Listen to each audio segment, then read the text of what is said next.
I don't even want to get into the Star Wars stuff. I don't. No, My that's fine. sister, my sister was in the very last Star Wars movie, so it was excellent. Okay, so Oh there. my God, that's amazing. Yeah, she, Good like for you. again, you blink and you miss her, but But still, she got to that's play an officer in the New Order, right? it's part of history, right? Yeah, exactly. Cool. So I think, but also too, like from what my sister told me about being on set, everybody cared. Mm. People really care. Um, They I may would not like it, but suggest they the did. They liked comments it. by the cast and the hurt and the anger they feel about the bludgeoning Mm, they took on social media, yeah, or the you know what I mean. Nobody speaks the way they do if they don't care. yeah, yeah.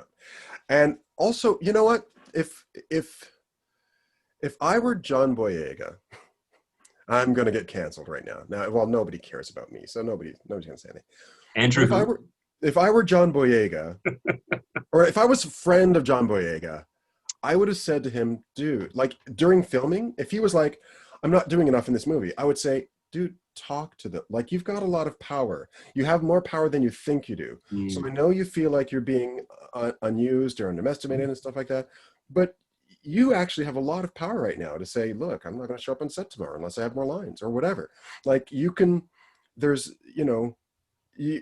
not that you'd have to do that. I think honestly, J.J. Abrams, if you sat him down and said, seriously, man, like, come on, like, I've read this script, I see what you're trying to do, but I just feel sidelined. I honestly think, I could be wrong, I don't know J.J. Abrams from a hole in the ground, but I honestly, because I know that he was very angry at the end, going, he was Yeah. underutilized, and as a fan, I felt the same way. No, I know, but I'm gonna say it's hard when you're in the middle of it. Yeah. I've been in the place where now I'm by nature someone who wants to have good relations with people and I know I'm more of a Oh, diplomat than wait. the rest. Oh, wait. You're someone who wants to have good relations. Wait. Am I frozen? No, you're good. Okay, great. Oh, wait. You're someone who, there you go. Okay. You're someone All I who was likes to have good and relations. this well I'll edit it. All those nasty swears you were making I'll edit like that. But I was going to say that I know I'll err on the side of being diplomatic because I want everyone to have an opportunity and to feel a voice and stuff and I know I'll get a better outcome for everyone experiencing it. So I always feel for those people after the fact that the outside eye says, why didn't you do more, say more? And when I read stories about people who in fact did extreme things like walked off a set, I'm kind of amazed at their sense of self awareness and sense of self-worth, because I don't know if I would have the strength Because to walk on that. we're Canadian. We're Canadian. You and me. I we wouldn't didn't do it either. we didn't even walk out of Confederation. Yeah, no, I know. Exactly. Yeah, exactly. But there are stories, like, trust me, man, like, I some stories I've heard from people I can't talk about, but trust me, at a certain level, there are certain stars who say, yeah, no, we're stopping Sure. right now. Yeah. You write some more for me I and believe it. figure it out. Yeah. I don't care. Like, big stars, and not just white stars, but black stars too, have just said, Mm. you know how much you're paying me? You better use me. I need to be in this more. So go write something. I don't know what, just go write something. And so, and all that, the only reason why I'm saying that, and I want to say that to the young people out there, Please. because I think sometimes you look at the news or you look at social media and you look at what's happening in Black Lives Matter and all that stuff, and you think I'm powerless. You look at social media and talking heads, and you go, oh, I'm powerless, I have no power. That is not always true. You don't be afraid to stand up for yourself. I've done it, and you burn bridges sometimes. Mm. And as long as you're prepared to burn that bridge, do it. But don't be afraid to stand up for yourself and say, look, you're not doing works by people of color. This is bullshit. Do something about it. Put some black people on the board. Do whatever you need to. And don't be afraid to say it out loud. And some people are like, well, people won't like me. And I'm like, oh, okay. So you're doing Yeah. this because you want to be liked. Oh, okay. How about just like get a hobby or a sport or something, like, and hang No, out, play that's some baseball or hockey, important. It's like there are times, and not always, like, you do have to be judicious with this power because you do have power. Yeah. Like you have awesome power, and because of that, you must be judicious with it. So you have to go, okay, well, if I'm going to use this power, I must, it's like a nuclear weapon. Like you have to be sure that you're using it properly. But don't be afraid. Don't be afraid to stand up in front of a director. If they're saying, I want you to jump off that bridge, and you're like, I don't feel safe, and he says, do it. You just say, no, Yeah. no, I'm not doing it. But this is your first big movie. I know. You're gonna get fired. Yeah. Yeah. I know. But I don't want it to be my last big movie. Exactly. Jumping off that fucking bridge. Yeah. You know this as well as I do. I don't want to put you on the spot. So by all means, if you don't want to talk about this, but you did make me think about, I had a tremendous sense of pride knowing you when you risked a lot by talking to a certain theater company and questioning them. You mean Shaw? Well, and it was a while ago, right? Yeah. I don't want to pretend I know anything about what's going on at Shaw now, obviously with COVID on top of it, but things have improved. I would like to say that I hope they have. That couldn't have been easy. Oh, God, are you kidding? It was easy as pie. Well, Really? Okay. Yeah. Please. There's a thing about righteous indignation. If I feel certain that there is just an injustice, and if I've really analyzed the situation and I've said, you know what? No, I really think that this person is not being just. If I can climb on that high horse, oh, I love it. I just love it. It's a nice feeling when it's like fighting Nazis, man. It's like there's no downside to fighting Nazis at all. It's like, oh well. It's like, I know, we have to. What if the Nazis don't like me? Said the Jewish boy. Exactly, I know. Ooh, but what could happen in my career if it fight the fucking Nazis? They're Nazis. Just fucking fight them. I'm not calling Shaw Nazis. I'm not. But no, and let's be really clear about that. And the only reason why I say that is that that's a pretty big bomb to throw when you're going to accuse someone of quite, like the extinction of people. But yeah, what do you want to say about it, or if anything? I guess here's my question. What originally stirred you and forced your recognition of this? Like, what happened? Was there a specific moment of ignition? There was. So there was a play that I'd written that was inspired by it was written within the time span of George Bernard Shaw within his life, and it was inspired by George Bernard Shaw, and I thought that the Shaw Festival would be a perfect place for it. And somebody who is a very nice person, I won't say who, but she was really supportive of me, and she said, Andrew, they're not going to do a work with a full black cast. It's just not going to happen. And I thought, we should say something about this. And I did my due diligence, and I was like, well, how many people of color have they done? How many playwrights of color have they done? And maybe they're planning to, or maybe, and it became very clear that there was no plan to do works by people of color. And there are artists of color who you could do some really good plays, who you could say within the lifespan of Shaw. Yep. Well, it's convenient, right? Yeah. That he had the lifespan he did, and that's the whole point of the Shaw Festival. Exactly. Right. Because I understand a lot of people think that, well, there are no black playwrights back then. It's like, no, there were. And there are some works of art that actually are historical. Like you could, maybe they're slightly imperfect, but some of Shaw's plays are slightly imperfect. So of course. And I think the comment of a modern playwright, you writing about something that occurs in the lifetime of Shaw, is still within their mandate. Yes, exactly. Yeah, because certainly they've done theater written within the last 10 years. Yeah, and the thing is, Shaw is my favorite playwright. Like of all playwrights, I like him more than Shakespeare. Yeah. Oh, and I've even written a play based on like one of his novels, called Love. It's called Love Among the Artists. And it was one of his first novels, and it was imperfect, but it sort of posed the question, can an artist truly love anything more than their art? And I think that that's an eternal question. I thought that was, I was nice. Like, maybe maybe I was writing the play for myself, maybe. And so, no, honey, I'm joking, honey. I love you. This is our anniversary. I love you more than anything. But anyway, so I do love Shaw, and I did want to make sure that I approached the Shaw Festival about it. And then when it became clear that they weren't really interested in works of people of color, I just thought, and I just wanted to be polite about it. I wasn't, I didn't say burn the place down. Inside, there were days when I felt that, but You're human, right? I really believe in respectful discourse. Sure. And a meaning of minds and a difference of opinion. So Jackie Maxwell and I met and we talked, and she explained her perspective and I explained mine, and I tried to be very sort of, what's the word? Reasoned, and after that, they appointed someone to the board who was a person of color, and they hired, what's his name? The guy who, oh my God, Phil Akins. Oh my God, what's his name? That guy. They hired Phil Akins to do Top Dog Underdog, and it was a success. And I think that opened their eyes to the fact that you can make money doing plays by people of color. It's nothing beats commercial success, right? Yeah. Is there another part of this story, another happy ending? Did you get the script up and performed?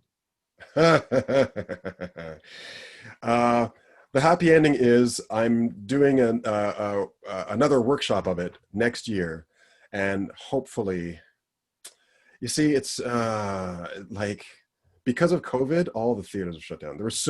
I was going to do a workshop of it this year, man. I got money and so we're going to do like a Zoom reading. Oh, nice. No, I'm happy. Well, and when it happens, make sure and I'll post it so everyone knows. Yeah. Let's talk a bit about the future. Yeah. My crystal ball is out at the shop, so my it's a really cool word. Procrastination. No, I am procrastinating sometimes. Yeah. Prognostication. Thank you. Before COVID, I'll tell you what my personal views of what was going to happen at the WIT. I thought people were starting to really understand the value of the training we offered, far beyond just being able to be good fighters. Yeah. And I had people who had no particular interest being performers. They just really liked coming here. So it was both playing into their childhood fantasies of swashbuckling, yeah, and at the same time being able to do something that they could measure and get better at. And it wasn't in the same demanding way as joining a dojo and really surrendering yourself in time and mental and emotional energy to learning a martial art. And you notice how careful I'm saying that, because there's huge values in what you do to make yourself happy and better as a person. And when I say better as a person, I mean fulfilling the things that make you a deeper thinker, a deeper emotional person, someone who has compassion for others. And you do that by partnering. And partnering is the middle of everything we do here, with Stage Combat. So I really had a sense of hope, of growth. And we're not talking like, I won't be buying any Learjets soon, but I was super excited about it. And now with COVID, like I said, we're not open, and I just don't see us opening anytime soon. But I am convinced when it is considered safe to do so by the population, I think people are going to rush back to live theater, music, sports, coming to places like the WIT, because the hunger for interaction and being a living, intimate audience is not being addressed by this wonderful technology we have. I couldn't agree more. You know what? For centuries, people have talked about the death of theater. Yeah. Oh my God. There's lots of tombstones all over the place, littered throughout, and pre-dug graves. It's true.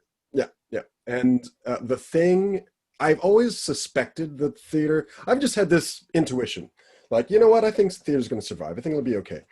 And the thing that proved it to me, beyond a shadow of a doubt, scientifically, it proved it to me, was the fact that during this pandemic, when we are told to stay indoors and don't congregate, people are risking their lives to party.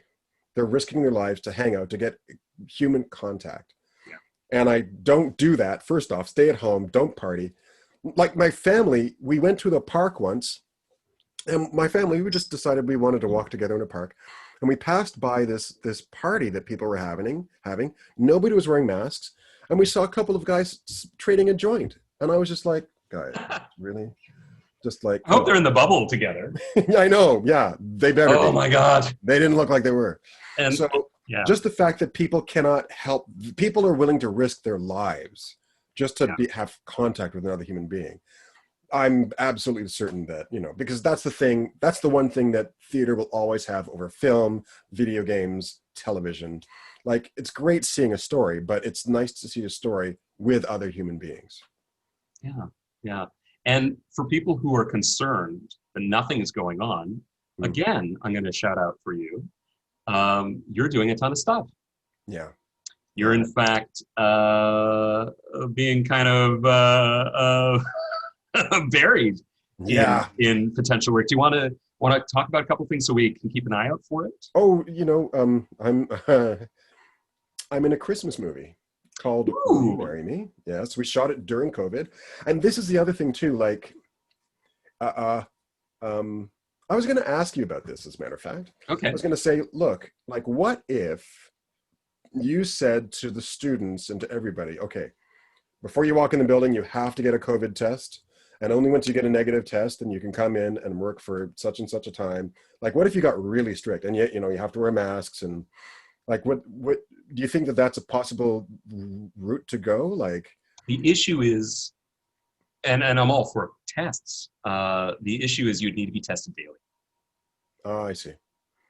Well, because we're in the middle of Toronto. If we were, let's say, in Sudbury, right, which is going to sound like I'm insulting Sudbury. I'm not. It's just that you might be able to conceivably get away with it. Get a building and put people in the building, and like literally are imprisoning people for 2 weeks that they're doing the training. Yeah, yeah. So, for instance, universities, they're not going to be able to.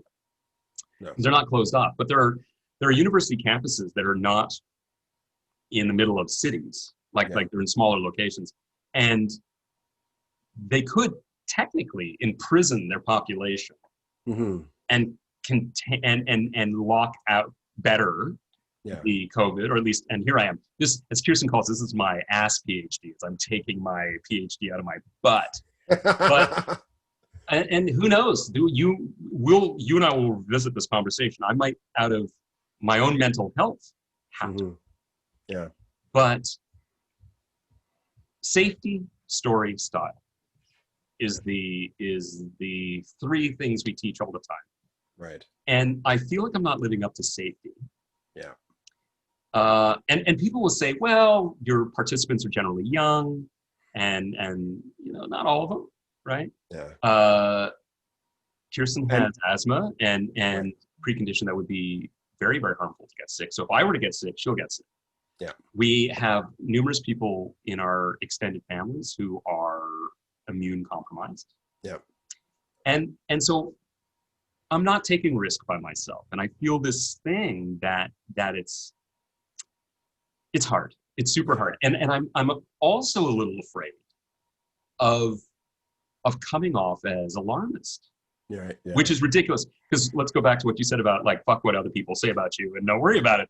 Yeah. But I feel quite a bit of responsibility of leading by example. Absolutely. In my community, right? Mm-hmm. Be it the stage combat community or the Toronto arts community or the community of entrepreneurs who, unlike going to a gym, which might be open, we're like this, and someone says, well, your sword distance, like that's 8 feet. We breathe heavily, we're touching objects. Yeah. And speaking personally, how I like to deal with sword, you start technically proficient, your characters. You're very good at what you do.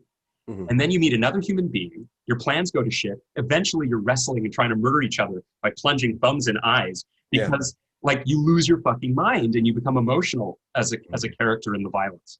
And so I have so many peers who are brilliant practitioners, and their fights are really technical and really brilliant. And I look at them and I go, no, they're really great. But They're not human. what happens when you're, because I know, cooking. I like to think I'm a pretty good cook. I fucking burn things, man. You know, like I make mistakes, and then the whole everything goes south, right? Yeah, This is something I've done a million times, and there's no life on the line. So you're facing me with an object that will take my life, and I have screwed myself up to an emotional state where I'm going to take your life, and then all of a sudden you knock my blade away, and I like grab with my naked hand your sword, and I'm like biting your elbow and stomping on your inseam, because I've knocked you down. And so anyway, all that tells you how physically close we get, and the demands of the freedom of interaction. But again, we might have this conversation again in another 2 months, and I might say, okay, it's time.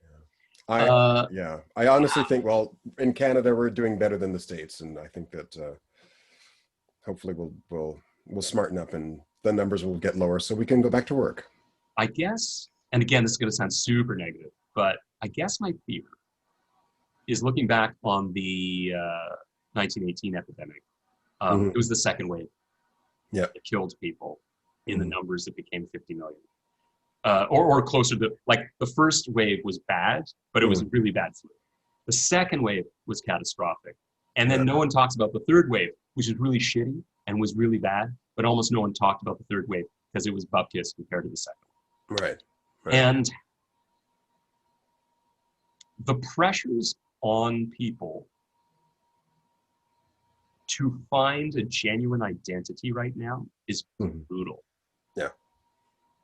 COVID, economic challenges, Me Too, Black Lives Matter, and of course I can't remember any of the other ones. It's awful about for First Nations, and we're in a challenge, right? So anyway, and I don't want to be one of the things that are causing the problem. Yeah, same here. You know, because like I said, I have these workshops I wanted to do, and I have, you know, and there's a short film I was actually set up to do later on in the fall, and part of me is, part of me is, oh, maybe we could do it like, have everybody isolated and stay in the same house, and that's because that's been done. They did that. Sure. Yeah. Where they did. I can't remember. I think it was Zendaya did some movie where the whole cast lived in this house and everybody was tested and nobody could leave, and so there's that. But also too, I just don't. Well, I've got asthma, so I don't want to. I don't want to put myself at risk, nor do I want to put my family at risk. So. And I mean, we don't feel old, but we're not 20. No, what? What? Yeah, I know. What? That's why I don't look in mirrors. I totally lied to you. I said, we'll talk for like half hour. And I should have known better because you are a wealth and a genius. You're a wealth of knowledge and a genius of ideas. Let's call it for now. Yeah. But if you're up for it, I promise. Let's do another one of these because it was fantastic. Yeah, anytime, man. Yep. Anytime. Love to you because you're the best. And next time I'll shave. Next time. No, don't go change it, baby. Go change it. Today, it's my anniversary. I don't want to. Oh my God, I would have shaved twice for my anniversary. Don't tell my wife that.